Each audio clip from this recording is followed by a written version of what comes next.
Hey, salut à tous, bienvenue pour la review de l'épisode Naruto Shippuden 452, le deuxième épisode des hors-séries qui concerne notre ami Uchiha Itachi. Et on débute cet épisode avec donc ce qui s'était passé à la fin de l'autre, à savoir l'attaque de Kyuubi, voilà, sur Konoha, l'attaque planifiée bien évidemment par Homme Masqué, qui n'est personne d'autre que Obito. Voilà, donc l'attaque qui est cette fois-ci plus axé sur le clan Uchiha que sur Minato, comme on avait pu le voir à l'époque. Donc là on voit excusez-moi, on voit Itachi donc essayer de sauver un peu tout le monde. On voit aussi le clan Uchiha qui a été écarté de cette attaque, voilà, parce que les dirigeants ont peur que les Uchiha utilisent leur Sharingan pour contrôler Kyuubi, hein. Vous le savez que ça a déjà été fait. Du coup voilà, on voit le clan Uchiha qui a été écarté. Pourtant il aurait pu servir, sauver des vies. Bon bref, il a été écarté. Et suite à cette attaque justement, ah oui tiens, je suis juste à préciser quand même que c'est la première fois qu'on voit le père d'Itachi avec un Sharingan éveillé. Chaque fois qu'on le voit, il a le Sharingan noir. Bon évidemment on sait depuis, on le sait hein, qu'il savait éveiller son Sharingan, c'est pas la question, mais c'est la première fois qu'on le voit avec les Sharingan éveillés, donc ça m'a un petit peu marqué. Et je disais donc, suite à cette attaque de Kyuubi sur Konoha, un remaniement est fait au niveau de tous les clans de Konoha, et un dispatchement, un nouveau dispatchement en tout cas des clans va être effectué par Danzo. Évidemment, hein, toujours le même, le perso que je déteste le plus dans Naruto. Et donc il place un petit peu, voilà, le clan Aburame ici, le clan Nara ici, le clan ceci, cela, voilà. Et le clan Uchiha, il décide de les placer à la périphérie de la ville, donc à savoir tout au bout, au milieu de rien. Donc évidemment ce qui va créer la colère des Uchiha, c'est normal. Quand on parque des gens dans des endroits comme ça, c'est sûr que ça va pas se passer. Comme prévu. Donc évidemment c'est Danzo qui est à la tête de ça. Alors Danzo, vraiment, moi je sais pas s'il y a des fans de Danzo. J'avoue, pour moi rien que mettre fan et Danzo dans la même phrase, ça me pose problème. Voilà, je sais pas s'il y a des gens qui aiment ce perso ou qui, pire donc, sont fans. Mais honnêtement, je vous cache pas les gars que je ne vous comprends pas du tout si vous existez, hein, parce que je sais pas, hein, peut-être que personne n'est fan de Danzo. Mais s'il y en a, c'est vrai que je vous comprends pas du tout, parce que Danzo c'est un perso que je déteste, mais vraiment, c'est vraiment tout ce que je déteste chez quelqu'un. Du coup lui, j'ai jamais pu le saquer, je l'ai jamais aimé. J'étais tellement content quand Sasuke l'a déglingué, pour rien vous cacher. Je ne l'ai jamais aimé Danzo, voilà. Et un jour je l'ai vu utiliser une phrase qui reflète parfaitement sa personnalité, et une des raisons pour laquelle je peux pas le saquer, c'est je crois que c'est dans, je crois en plus c'est même pas dans l'anime que j'ai vu cette phrase. Je crois que c'est dans Naruto Storm, je sais plus quel Storm, où il dit je crois quand il gagne, il dit peu importe le moyen, l'important c'est la victoire. Alors là, quand j'ai vu ça, ça a été une illumination. Déjà que je pouvais pas le saquer. Alors quand j'ai vu cette phrase, je me suis dit c'est parfait. Et comme quoi les auteurs de Naruto, ceux qui créent les persos, ceux qui créent les personnalités et tout, puisque bon, Masashi Kishimoto est pas tout seul à travailler non plus, ils sont forts quand même, parce qu'ils arrivent à pousser au paroxysme les personnalités des personnages. Je trouve ça fort. Et c'est vrai que Danzo, voilà, cette phrase elle est parfaite pour lui. Peu importe la victoire, peu importe le moyen, l'important, voilà, c'est la victoire. Voilà, c'est vraiment tout ce qui le représente lui. Vraiment, s'il peut faire 50 coups de pute pour arriver à son but, le gars, il le fait.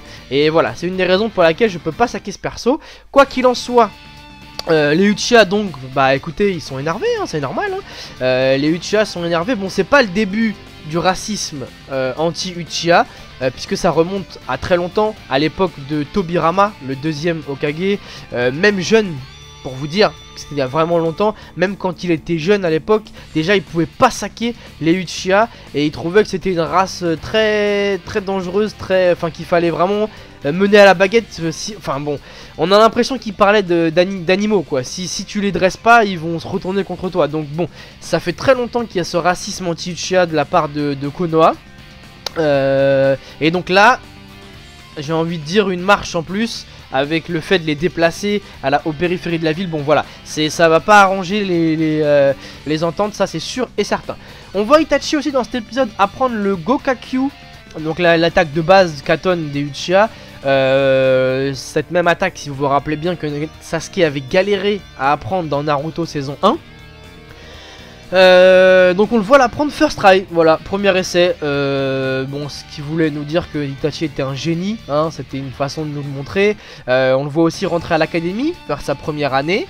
On le voit aussi avoir un rival, ça on le savait pas. Un rival qui nous a offert d'ailleurs des troll face assez exceptionnels dans cet épisode. Je me suis vraiment bien marré avec les tronches qu'il a fait. Et Naruto, dans Naruto ils aiment bien faire ça, l'éternel recommencement des choses. Là on voit donc Itachi, le génie. Son rival, c'est clairement la personnalité de Naruto, une grande gueule qui est pas mauvais mais qui a pas le niveau. Les meufs qui kiffent Itachi comme les meufs qui fait Sasuke à l'époque. Voilà, ils aiment bien faire tout le temps cet éternel recommencement. Le petit combat aussi, 1 vs 1 avec le rival.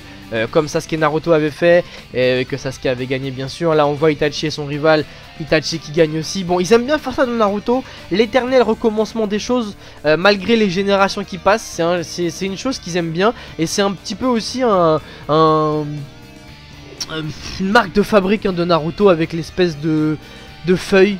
Je sais pas si vous vous rappelez, mais ils aiment bien utiliser une feuille qui tombe d'un arbre dans Naruto. Ils aiment bien faire ça. C'est pour montrer qu'à chaque printemps ça reprend, etc. Voilà, ils aiment bien ce petit effet dans Naruto. Voilà. Quoi qu'il en soit, on le voit Itachi aussi dans cet épisode très intéressant rencontrer Shisui. Alors ça c'était intéressant de voir Shisui qui est un petit peu plus vieux qu'Itachi. On voit le rencontrer, voilà, Itachi qui sèche les cours avec un Kagebunshin. Donc je vous rappelle qu'il est en première année, personne du tout ne sait faire de Kagebunshin et le sien était plutôt parfait en plus. Donc encore une façon de nous montrer qu'il a vraiment beaucoup d'avance. D'ailleurs on lui propose de quitter l'école, hein, après la première année, ce qui est assez incroyable et qui n'est pas arrivé beaucoup de fois. Il rencontre donc, je disais, Shisui, qui va être un acolyte très précieux pour lui dans la suite. Et là, là on les voit ensemble, on les voit qui commencent à avoir des affinités au niveau de leur façon de penser, au niveau de leur mentalité et tout.